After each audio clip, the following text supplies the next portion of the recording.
नमस्कार, मी प्राध्यापक मिलिंद गायकवाड. यश अकॅडमीमध्ये आपलं मनपूर्वक स्वागत. विद्यार्थी मित्रांनो, मी वारंवार आपणाला सांगतोय की कॉलेज निवडत असताना तिथले विषय, तिथली फॅकल्टी आणि सगळा परिसर या गोष्टीचं निरीक्षण किंवा माहिती गोळा करा आणि त्यानंतरच प्राधान्यक्रम देताना त्या कॉलेजचा प्राधान्यक्रम द्या.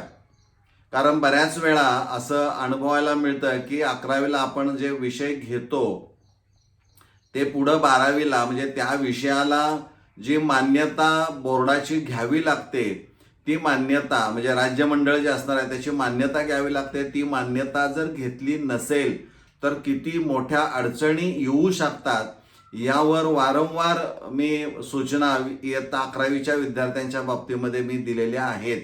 आणि या अनुषंगानंच एक धक्कादायक बातमी ही लोकमत न दिलेली आहे की ज्यामध्ये त्यांनी म्हटलेलं आहे, विषय मान्यता नसताना 196 महाविद्यालयांची बनवेगिरी असं टायटल आहे. छत्रपती संभाजीनगरहून ही लोकमतची बातमी आहे.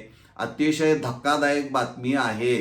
कारण ही बातमी जी आहे त्याचं आपण विश्लेषण करणार आहोत आणि यामधून विद्यार्थी आणि पालक यांनी किती जागृत राहून कॉलेजची निवड किंवा विषयाची निवड करायची आहे यासाठी नेमकं काय केलं पाहिजे हे अतिशय महत्त्वाचं आहे.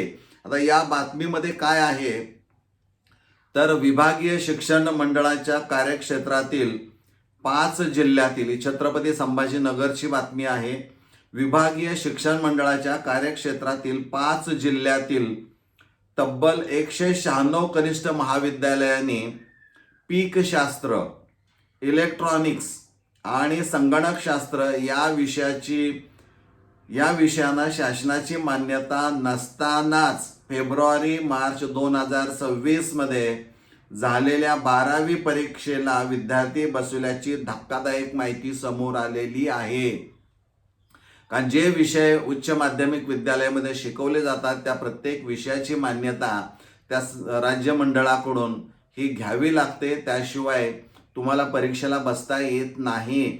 असं असताना देखील या 5 जिल्ह्यातील 196 महाविद्यालयांनी हा मोठा उद्योग केलेला दिसतोय. पीकशास्त्र असेल, इलेक्ट्रॉनिक्स असेल आणि संगणकशास्त्राच्या बाबतीमध्ये या विषयांच्या बाबतीमध्ये घडलेलं आहे. आणि त्यामध्ये त्यांनी म्हटलेलं आहे की या महाविद्यालयाची मान्यता रद्द करण्याची शिफारस विभागीय शिक्षण उपसंचालकामार्फत शासनाकडे करणार असल्याची माहिती विभागीय मंडळाचे अध्यक्ष अनिल साबळे यांनी दिलेली आहे. म्हणजे अधिकृत बातमी आहे. म्हणजे 12वीच्या परीक्षेला जे विद्यार्थ्यांचे अर्ज विभागीय मंडळाला सादर करण्यापूर्वी संबंधित कनिष्ठ महाविद्यालय किंवा उच्च माध्यमिक विद्यालयांना शासन मान्यतेसह इतर कागदपत्रे सादर करण्याची आवश्यकता असते. मात्र विभागीय मंडळांतर्गत छत्रपती संभाजीनगर, जालना, बीड, परभणी आणि हिंगोली जिल्ह्यातील 196 कनिष्ठ महाविद्यालयांनी पीकशास्त्र, इलेक्ट्रॉनिक्स आणि संगणकशास्त्र या विषयांना शासन मान्यता नसतानाच विद्यार्थी प्रवेशित केले आहेत. हा प्रकार 12वीचा निकाल लागल्यानंतर समोर आलेला आहे. त्यामुळे संबंधित विभागीय मंडळानं त्या उच्च माध्यमिक विद्यालयांना किंवा कनिष्ठ महाविद्यालयांना नोटीस पाठवलेली आहे की बाबा जर तुमच्याकडं हे विषय शिकवले जात असतील तर याच्या मान्यता घेतल्याच्या प्रती आमच्याकडं घेऊन यावेळेस तुम्ही उपस्थित राहा असं म्हटलं. परंतु त्यावेळेस देखील ती महाविद्यालय किंवा संबंधित त्या महाविद्यालयाचा प्रतिनिधी तिथं उपस्थित राहू शकला नाही. आणि त्यामुळं त्या विद्यार्थ्यांचा आता विद्यार्थी संख्या किती आहे याबद्दल इथं संदिग्धता म्हणजे इथं उल्लेख तसा तो नाही आहे. परंतु 196 विद्यालय आणि एक विषय जर धरला तर साधारणतः 60 विद्यार्थी किंवा 50 विद्यार्थ्याची त्यांना मान्यता असणारी आहे. आणि हा जर गुणाकार जर केला तर आपल्या लक्षामध्ये येईल की किती मोठी विद्यार्थी संख्या असणारी आहे. आणि त्यामुळं या विद्यार्थ्यांचं नुकसान जे झालेलं आहे याला कारणीभूत जे अनेक घटक असणारे आहेत त्या सगळ्या घटकांना ही शिक्षा व्हायला पाहिजे. याचा अर्थ त्यांनी म्हटलेलं आहे की यांना या मान्यता रद्द करण्याची शिफारस देखील ते करणार आहेत. जर त्यांना असं वाटत होतं की हे विषय आम्ही चालवतोय तर त्यासाठी स्वयं द्वारे परीक्षेला जर त्यांना बसवायचं होतं तर ऑगस्ट 2025 मध्ये त्यांची अगोदरच परवानगी घ्यायला पाहिजे होती, पण ती सुद्धा परवानगी घेतलेली नाही. म्हणजे आम्ही जो हम करे सो कायदा ज्याला आपण म्हणूया तशा पद्धतीची एक वर्तणूक ही या उच्च माध्यमिक विद्यालयामध्ये किंवा विद्यालयांची आपल्याला पाहायला मिळते. म्हणजे यांना विद्यार्थ्याचं जे नुकसान होत आहे याबद्दल काही वाटत नसावं, कारण त्यांना माहीत आहे की या विषयाची मान्यता नसताना आपण विद्यार्थी बसवतोय.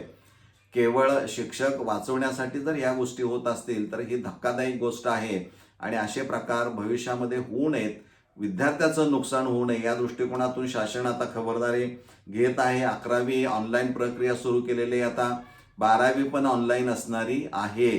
त्यामुळं एकही विद्यार्थी ऑफलाईन प्रवेश घेणार नाही.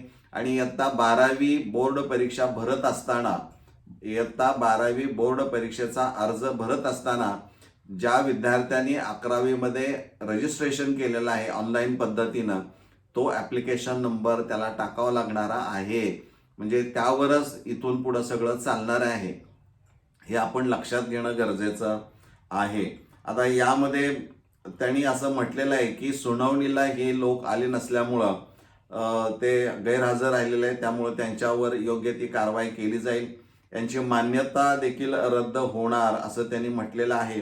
आणि त्यांनी आव्हान केलेलं आहे, म्हणजे त्यांनी म्हटलंय की मंडळाच्या नियमावलीनुसार महाविद्यालयाची मंडळ मान्यता काढून मंडळ सांकेतिक किंवा सांकेतांक गोठवण्यात येणार आहे.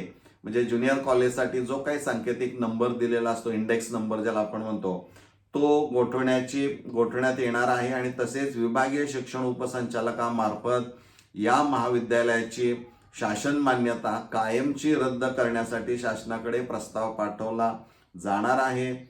त्याचवेळी आगामी जागृत करण्यासाठी त्यांनी दिलेलं आहे की त्याचवेळी आगामी 2026-27 या शैक्षणिक वर्षासाठी या कनिष्ठ महाविद्यालयांचे कोणतेही परीक्षा आवेदनपत्र स्वीकारले जाणार नाहीत. आता इथं प्रश्न एक असा आहे की या बातमीमध्ये नेमके जे 5 जिल्हे आहेत त्यांची नावं आहेत, परंतु जे काही 196 उच्च माध्यमिक विद्यालय आहेत त्यांची खरं नावं जाहीर करायला पाहिजेत. कारण जेणेकरून आत्ता जी 11वी ॲडमिशन प्रक्रिया सुरू आहे ऑनलाईन पद्धतीनं, त्यामध्ये ही नावं येणार नाहीत याची खबरदारी ही देखील राज्य मंडळाकडून किंवा शिक्षण संचालकांच्याकडून घेण्यात आली पाहिजे. नाहीतर पुन्हा बरं का, हे माहीत असताना तर ही नावं जर तिथं नसतील तर ठीक आहे, पण नावं असतील आणि विद्यार्थ्यांनी जर ते सिलेक्ट केलं असेल, प्राधान्यक्रम दिला असेल आणि प्रवेश घेतला असेल तर त्या विद्यार्थ्याची अडचण होऊ शकते.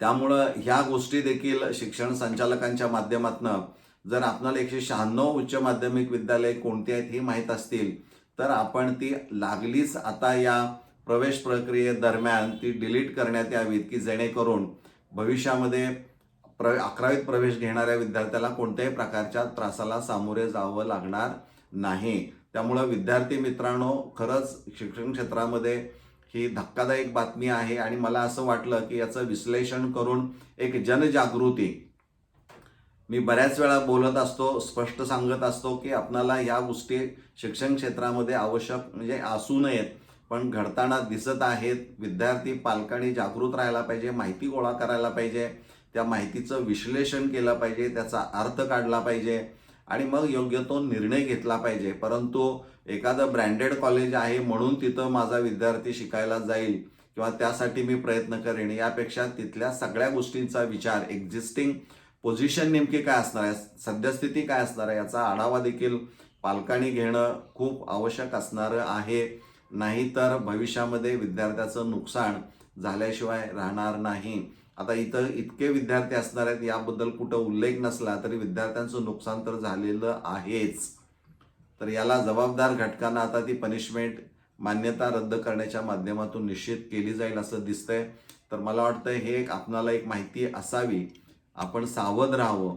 11वी प्रवेश प्रक्रिया चालू आहे, या दरम्यान या प्रकारच्या चुका तुमच्याकडून होऊ नयेत म्हणून हा व्हिडिओ काढलेला आहे. आपण इथं थांबूया. धन्यवाद.